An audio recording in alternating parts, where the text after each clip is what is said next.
days out, 6-game trip. Seems like you guys have quite a bit of energy.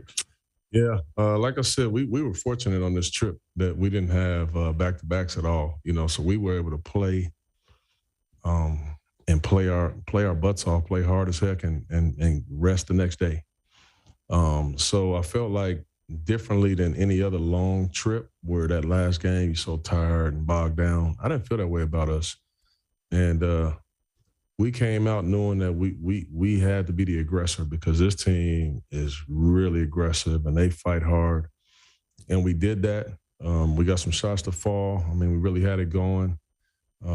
So many guys had it going, and we was able to have that beautiful first half. And the same token, second half, it's the NBA, the team's going to come back. Yeah. How do you think you guys did responding to that? Yeah, I thought, I tell you what, just me knowing this, it's really hard to play the right way when you're up 30. You get a little lax, and I thought we did that. But not only that, they came out really, really with a sense of urgency, and they with some real aggressiveness, and it stunned us. I thought a little bit. They got back in it, but we kept fighting. We just kept fighting. We called the time. Said, man, we got to listen. They coming. They're not gonna stop. We got to be stronger with the ball. We got to be a little more aggressive. And we did that, and I was very proud of us. For the whole trip, how would you say the team performed? Oh man. I mean, outside of the Denver game where we obviously were really, really shorthanded, I thought it was an excellent trip. You come out and do 6 games, and we played some very quality teams on this trip and win 4 games. And, we know our road woes this year. We've been tough to come by some wins. It was an incredible trip for us, man. I'm so proud of our guys. We just becoming a real unit. I'm really happy about that. Go to the Zoom, Aaron Fentress. Could you maybe sum up the areas where you saw the most growth on this trip that led to these wins? Yeah, I think, some of the biggest things, so defensively, I just feel like more than any other time, we've taken the more personal challenges to guard our man, knowing that I have help if I get beat, and that's where you really want to be. You want to take the personal challenge, say, listen, I got to make sure that my man doesn't get what he wants to get. And if he gets by me, guess what? My buddy's right there to help me. I feel like we do have that mentality right now.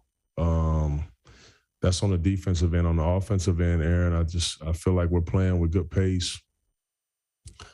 We made an effort, to break defenses down, get to the basket, and then make the proper play from there. If it's the shot, cool. If it's the kick, cool. If they kick it and they close out, we put it on the ground and we keep playing, and we're playing for each other. And that's what I'm most proud of about us right now. Also wanted to ask you, they get it down to 105, 101, I believe, with 1:30 left. What's going through your mind at that moment before Ant hits the 2 threes? Yeah, Ant hit some big shots, but I just knew, that they were gonna find a way to make it a game. I mean, that's just kind of how they play. I felt like they were just running around, being aggressive, trying to just junk the game up and speed us up, and they did that. And that's something that you can't really, you don't really practice that.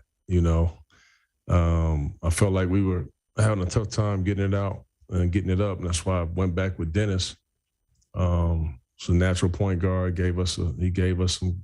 he calmed us down a little bit. But once we got it past half court, we can get any shot we wanted. So you had to give them credit. They fought like crazy to get themselves a chance to win this game.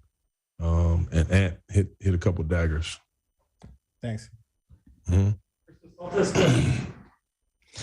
Coach, for you personally to see Nasir and Anferni to take a step up and be so important players for this team, what it means about their growth, about their game from the beginning of the season until now. Yeah, so proud of Nas. He's growing in every area, defensively, He's a lot more in tune to what we want. He's a lot more in tune to the guys that he actually guards, paying attention to his personnel and their deficiencies and their weaknesses and their strengths. He's doing a great job of that. I mean, obviously we know that he's a great offensive rebounder. He gives us extra effort plays. He's doing a great job of knocking shots down. He's understanding and knowing when to cut and when to space. And that's an important piece for a 3-and-D guy and a slasher like himself. So he's growing in every single area, and I'm loving his development.